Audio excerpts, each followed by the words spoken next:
Bonjour à tous, et nous sommes aujourd'hui ici à Montigny sous Châtillon dans la Marne et pas ailleurs. C'est pour faire la connaissance d'Angélique Lacroix, une jeune viticultrice qui a repris l'exploitation familiale et qui a su allier tradition et glamour. Bonjour Angélique. Bonjour Mathieu. Merci de nous accueillir ici.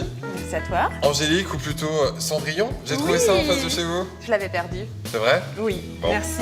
Bah de rien. Rien à voir avec le champagne. Dans une vie antérieure, Angélique était responsable d'une parfumerie et d'un spa en région parisienne. Il y a 6 ans, elle revient dans son village natal pour reprendre les 4,5 hectares de vignes de ses parents. Presque une évidence. Je suis dans les vignes depuis que je suis toute petite, donc il y a toute une partie que je connaissais déjà. Ça a toujours été un projet qui était prévu, qui me tenait à cœur. Il y avait toujours cette idée, un jour, de revenir sur l'exploitation de mes parents.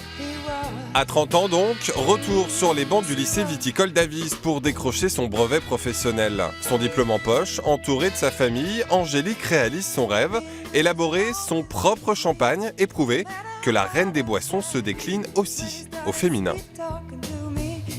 Je voulais vraiment faire ressortir, je sais pas, les plusieurs facettes qu'on peut avoir en tant que viticultrice. C'est que voilà, c'est pas parce qu'on est dans les vignes toute la semaine ou à la vinification, en cuvée ou le week-end avec nos clients qu'il n'y a pas cette part de féminité en nous.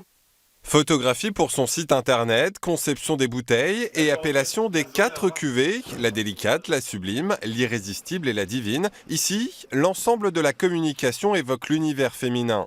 Un parti pris qui a tout de suite séduit Laurent, un ami d'Angélique, artisan, venu lui livrer sa toute dernière enseigne. Le jour où elle est arrivée, elle avait un truc, elle était vraiment féminine, elle était magnifique et elle a voulu quelque chose, elle voulait que son champagne sente le féminin. Et c'est une aventure qui m'a plu parce que tout de suite, j'ai dit, elle avait quelque chose de plus que les autres clientes. Ça va Audrey ? Question dégustation, qui mieux qu'une amie d'Angélique pour découvrir les premières saveurs de ses cépages. Ancienne infirmière, Audrey a elle aussi tout plaqué pour se reconvertir dans le champagne. Un pari loin d'être gagné d'avance, mais aujourd'hui entièrement relevé.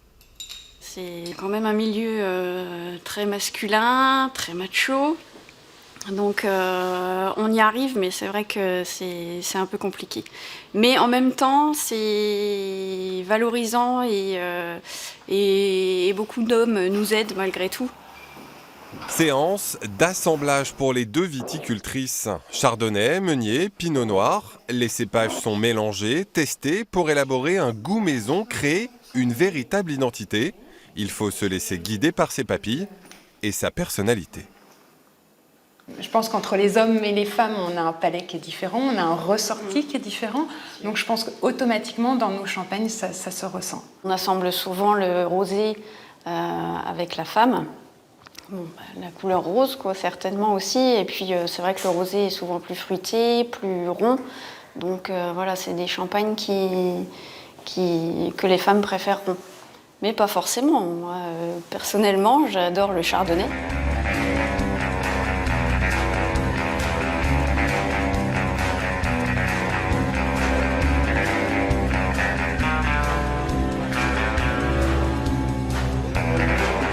Loin des robes en dentelle, dans les vignes, sécateur à la main, Angélique partage son quotidien avec Émilie, son ouvrière agricole.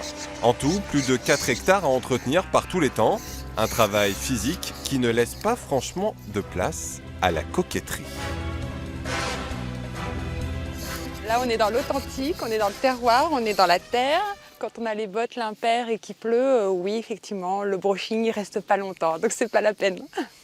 Une ambiance entre filles, qu'est-ce que ça change au boulot? C'est plus agréable. Pourquoi? C'est plus agréable parce qu'on parle de trucs de filles, quoi. C'est quoi les trucs de filles? On peut pas vous dire. C'est pas possible. Bon d'accord, nous n'en saurons pas vraiment plus. En attendant, truc de fille ou pas, en plus de la taille des vignes, Angélique et Émilie s'occupent également de l'habillage des 6000 bouteilles produites chaque année. Coiffe, étiquette et contre-étiquette, aucune machine, tout est entièrement réalisé à la main, avec une sacrée dose de patience.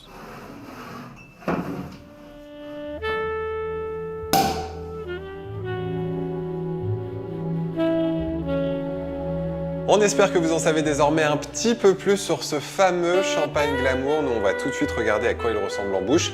Avec modération, nous étions à Montigny sous Châtillon dans la Marne. La prochaine fois, nous serons ailleurs, en Champagne-Ardenne.